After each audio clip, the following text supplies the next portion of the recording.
നമസ്കാരം, നോമ്പ്, പിന്നെ സക്കാത്ത്, ഹജ്ജ്, 4 സുപ്രധാനമായ ആരാധന ഇസ്ലാമിലുണ്ട്. ഈ 4 സുപ്രധാനമായ ആരാധന നിങ്ങൾ നോക്കൂ. നോമ്പ് പിടിക്കണമെങ്കിൽ നിലാവ് കാണണം, മാസപ്പിറവി വേണം, ചുരുങ്ങിയത് റമദാനിലും വേണം, ശവ്വാലിലും വേണം. ഇസ്ലാമിക രാഷ്ട്രത്തിൽ ഇത് പ്രഖ്യാപിക്കുന്നത് ആരാ?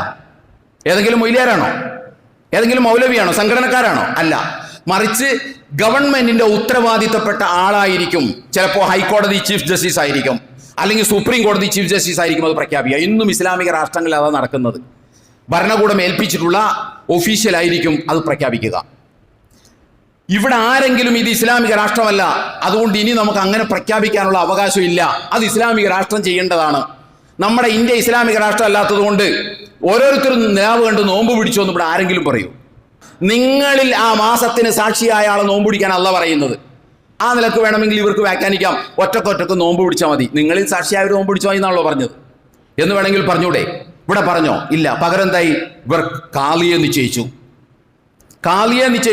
ഹിലാല് കമ്മിറ്റി ഉണ്ടാക്കി. അപ്പോൾ ഒരു ആരാധനയുടെ കാര്യത്തിൽ ഒരു അള്ളാഹുവും റസൂലും ഒന്നും ചെയ്യാത്ത ഇസ്ലാമിക രാഷ്ട്രത്തിൽ ഭരണാധികാരി ചെയ്യുന്ന ഒരു പണിയാണ് ഇപ്പോൾ കാളിയും ഹിലാല് കമ്മിറ്റി ചെയ്യുന്നത്. അവിടെ ഹിലാല് കമ്മിറ്റി ഉണ്ടാക്കുന്നതിനോ കാളിയെ നിശ്ചയിച്ച് പ്രഖ്യാപിക്കുന്നതിനോ ഇസ്ലാമിക രാഷ്ട്രമല്ലാഞ്ഞിട്ടും ഒരു തടസ്സം ഉണ്ടായില്ല. ഒരു കാര്യം, ഹജ്ജിനെ കുറിച്ച് അള്ളാഹ് എന്താ പറഞ്ഞത്? ഹജ്ജിനെ കുറിച്ച് അള്ളാഹ് പറഞ്ഞത് എന്താ? ഖുർആനിൽ ആവതുള്ളവൻ അവിടെ എത്തും, താങ്കൾ വിളിക്കൂ, ആവതുള്ളവൻ അവിടെ എത്തും എന്നാണ് പറഞ്ഞത്. അല്ലാതെ വല്ല കമ്മിറ്റി ഉണ്ടാക്കണമെന്ന് അള്ളാഹ് പറഞ്ഞോ? പറഞ്ഞില്ല. എന്നിട്ട് നമ്മൾ എന്ത് ചെയ്ത്? ഹജ്ജ് കമ്മിറ്റി ഉണ്ടാക്കി. എന്നിട്ട് ഹജ്ജ് കമ്മിറ്റി ചെയർമാനായി നമ്മളായി മാറി. എന്നിട്ട് പിന്നെ ഹജ്ജ് കമ്മിറ്റിയിൽ വേറെ നമ്മുടെ കുറേ ആളുകളെ നമ്മൾ ഇരുത്തി.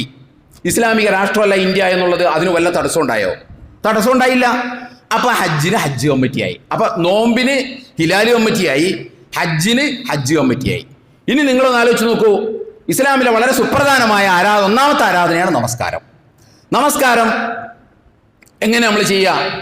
ഇവിടെ ഇസ്ലാമിക രാഷ്ട്രമല്ല, അപ്പൊ അതുകൊണ്ട് മഹല്ലൊന്നും വേണ്ട, ഓരോരുത്തരും ഒറ്റക്ക് നിസ്കരിച്ച മതി എന്ന് തീരുമാനിച്ചോ? ഇല്ല.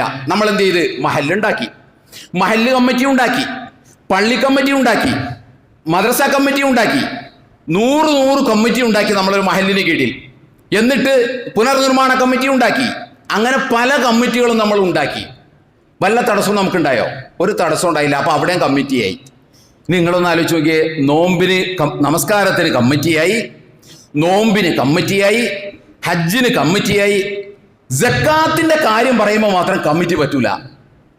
ഒന്ന് ആലോചിച്ച് നോക്ക്, നമ്മൾ സക്കാത്ത് മാത്രം കമ്മിറ്റി പറ്റൂല.